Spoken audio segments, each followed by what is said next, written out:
E agora já temos imagens nesse momento da França, porque agricultores iniciaram um bloqueio nas estradas de acesso a Paris e também em vários pontos turísticos da cidade.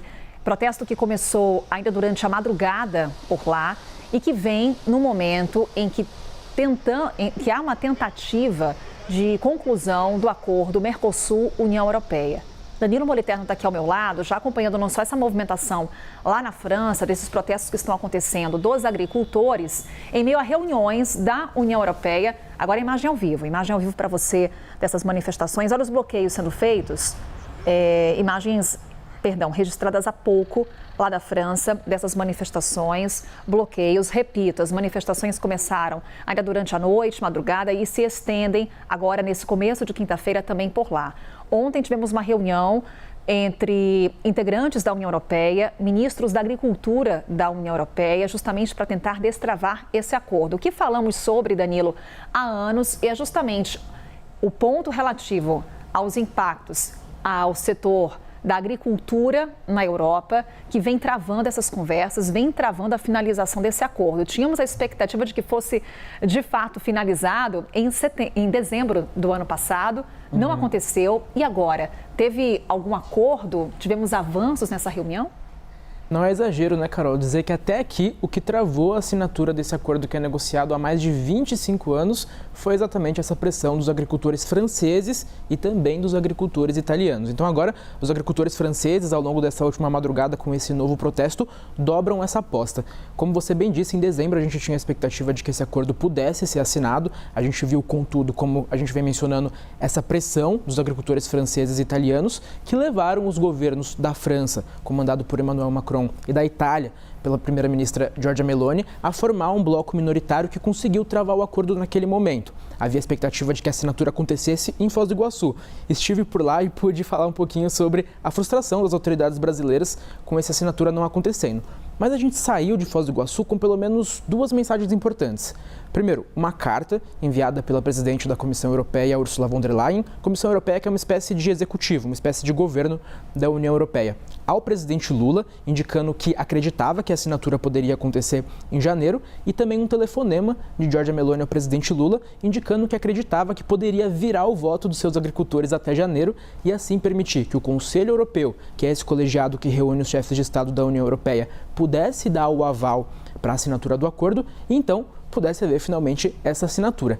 E aí ontem a gente tem, e vale a gente mencionar porque este talvez seja o grande game changer, essa novidade muito importante, essa reunião que acontece em Bruxelas entre ministros de agricultura da União Europeia, em que a gente tem o anúncio de incentivos importantes para o agronegócio. A gente está falando do anúncio da tal política agrícola comum, com subsídios e incentivos de mais de 290 bilhões de euros para os agricultores da União Europeia, além de novas garantias, de reduções de taxas para fertilizantes, o que se indica nos bastidores, e eu ouvi isso de uma fonte do governo brasileiro ontem, é de que isso deve mudar a posição da Itália, e isso permitiria que na sexta-feira, quando a gente tem uma reunião marcada entre ministros de relações exteriores da União Europeia, a gente pudesse ter o aval do Conselho Europeu para que essa assinatura acontecesse. E aí já na semana que vem, Ursula von der Leyen poderia viajar ao Paraguai, que é hoje quem tem a presidência rotativa do Mercosul, e assinar esse acordo. Então, nesse momento, com essa sinalização ao agronegócio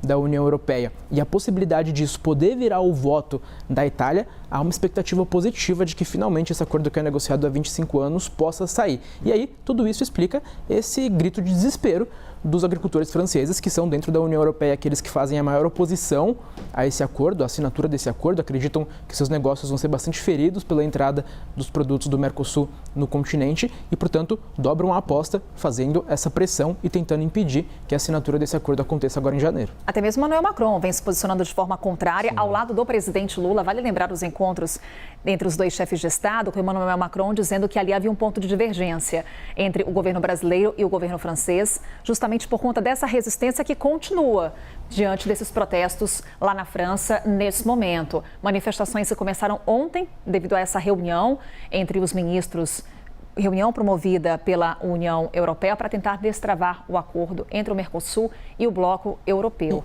A conferir, Danilo. Só adicionar uma informação, acho que isso também é relevante de a gente ver o tamanho do grau da oposição que os franceses fazem a esse acordo, porque a gente tem de fato ontem um pacote que é considerado muito importante para o agronegócio da União Europeia, com acenos importantes, subsídios de valor elevado, a redução da taxa do fertilizante, que era uma demanda bastante importante, e isso sendo suficiente, por exemplo, para virar o voto da Itália, que seria aquele país que também estaria fazendo uma oposição importante. Mas mesmo assim, não é suficiente para a gente ter sequer o arrefecimento dessa oposição da França. Então, a gente vê o quão demarcada é de fato essa oposição dos agricultores franceses a esse acordo, né?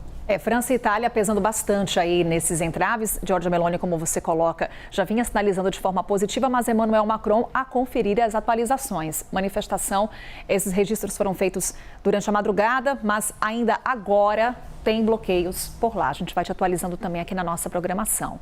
Aproveitar que Danilo está por aqui para a gente falar sobre um assunto que é clássico de começo de ano.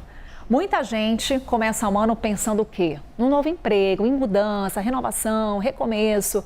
E tem muita gente que, infelizmente, termina também o ano anterior desempregado. E aí quer em 2026 de fato uma oportunidade. Danilo está com a gente para trazer um cenário de Brasil.